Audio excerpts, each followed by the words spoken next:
que eu estou assim, querendo comentar nesse ponto aqui é que a gestão da falha ela é um grande desafio para todos os que estão atuando num sistema físico, porque a falha é um elemento previsível. A gente não pode imaginar que o sistema vai funcionar sem falhas. Um momento ou outro ele pode vir a falhar. E essas falhas, digamos, se não forem bem compreendidas, bem estudadas e bem, digamos, gerenciadas, e quando eu falo gerenciadas, gerando as condições para que as pessoas que estão atuando, etc., elas tomem esse conhecimento, tomem consciência, se preparem, identifiquem pontos que seria, digamos, pouco provável que não tivesse um nível de risco mais alto, sem fazer um reprojeto ou uma melhoria, dependendo da linguagem que cada um pode adotar, né? E, enfim, quando nós estamos falando de confiabilidade, é algo que tem um conjunto de componentes assim, bastante expressivo, né? E, sim, acompanhando aqui o seu comentário, a gente pode observar isso com grande facilidade, né? E o 5S, pelo que eu estou observando, aproveitando a oportunidade que você entrou também nele, ele digamos, cria uma cultura dentro da empresa, né? Que seria digamos assim, um plano de fundo para uma série de coisas, incluindo as atividades que depois vierem a ser desenvolvidas dentro daquilo que a empresa prevê fazer com os seus ativos, né? Você acha interessante essa imagem de ser um pano de fundo, uma cultura? exatamente, Kleber. Eu dei o exemplo do terceiro S Seisou, mas parece que ele é o único pilar que contribui para a confiabilidade, mas foi apenas para um exemplo. O quinto S, o Shitsuke, que trata da autodisciplina, você imagina, você tem procedimentos técnicos da manutenção, procedimentos operacionais, os chamados POPs, e que as pessoas deveriam seguir, no caso do operador, com relação a, vamos dizer assim, respeitar as limitações técnicas de um equipamento ou de partes do equipamento. O homem de manutenção que vai fazer intervenções no equipamento teria que servir alguns procedimentos técnicos, né? Alguns que dão especificação, folga, interferência, como você fazer uma troca adequada, como fazer um bom alinhamento.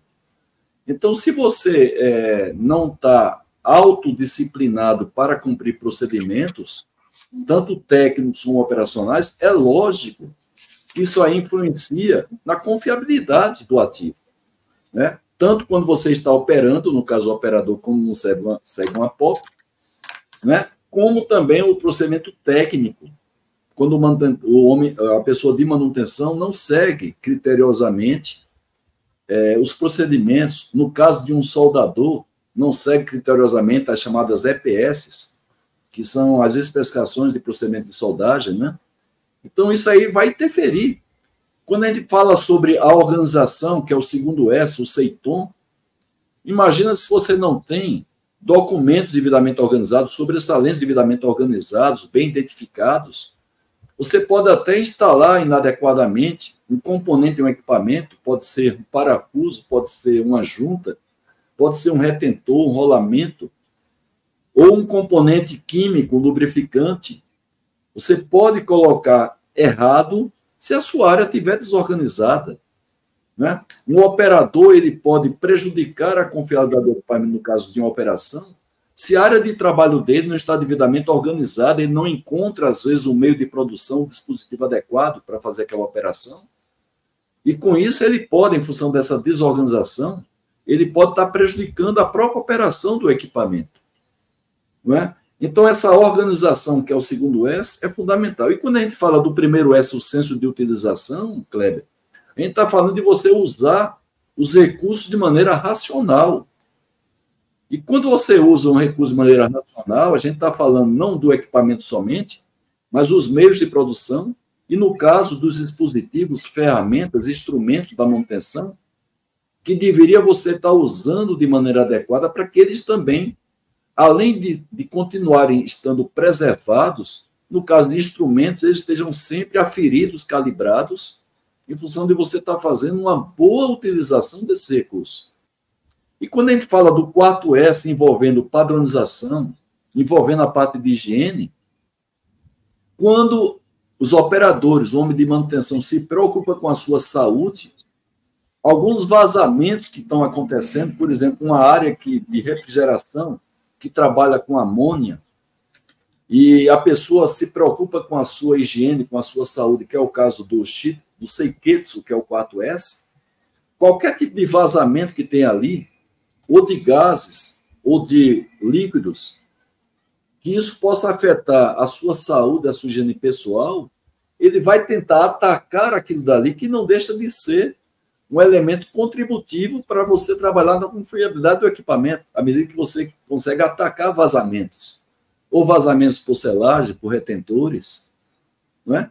Então, veja que eu estou dando somente exemplos de pano de fundo, que é o 5S, que o 5S é uma metodologia que é base para tudo.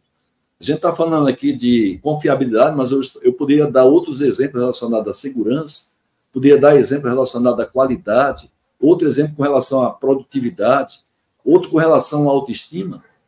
E assim como, Kleber, a sua luta é convencer diretores, a alta direção da empresa sobre a importância da gestão de ativos, tendo como base a confiabilidade, a minha luta nesses 28 anos de consultoria de 5S, TPM é outra coisa, mas 5S, é convencer a alta direção da empresa sobre a real funcionalidade do 5S.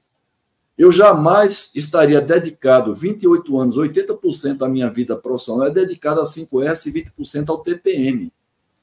Então, jamais eu estaria com a minha formação de engenheiro mecânico, especialidade em manutenção mecânica, eu estou com 62 anos de idade, me entregar ao 5S se eu não visse a riqueza funcional do 5S.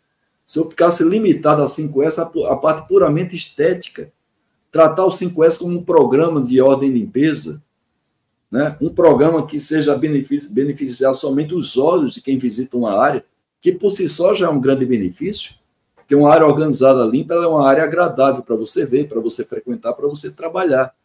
Mas isso é muito pouco para uma organização investir, uma organização que não recebe clientes, investir no 5S com uma visão puramente estética. Então, a minha ambição com o 5S, ela vai para a parte funcional, ter base para qualquer sistema, qualquer metodologia. Se você vai falar de confiabilidade, gestão de ativos, segurança do trabalho, Lean Manufacturing, WCM, TPM, qualidade total, ou alguma gestão, sustentabilidade, ou qualquer gestão responsável, você tem que ter o 5S como base para isso, né? Porque ela trabalha na essência do ser humano, nas questões básicas físicas de um ambiente de trabalho. Aí, a partir dele, é que você consegue ter suportação para você ter metodologias mais complexas, mais engenheiradas, que são essas metodologias que eu acabei de falar. Uma norma ISO 9000, uma norma 14000, 45000, 55000, 22000, e também essas metodologias que algumas oriundas do Japão, outras oriundas do próprio Ocidente, mas que são implementadas nas empresas buscando justamente tornar a empresa mais eficiente, mais produtiva e, portanto, mais competitiva. Então, a minha luta, meu desafio, minha entrega com o 5S é tentar convencer a alta direção das empresas, diretores, gerentes, sobre a funcionalidade do 5S. Infelizmente, a visão que a alta direção tem do 5S, não somente aqui no Brasil, mas no Ocidente de maneira geral, é o 5S como um programa de ordem e limpeza que a gente apelida isso aí de housekeeping. Enquanto tiver essa visão, vai ficar nisso que a gente assiste e que você é testemunha. 5S como campanhas de vai e vem, implementações 4 ou 5 vezes ao longo de 20 anos. As empresas que hoje me contratam são médias e grandes empresas, a maioria multinacional, elas já tentaram implantar 5S por 3, 4 vezes e continuam tentando implantar porque necessita do 5S, mas corre um risco muito grande a fracassar porque continuam tratando o 5S não como aliado da sua rotina de trabalho, não como aliado estratégico, mas apenas como um programinha de ordem e limpeza.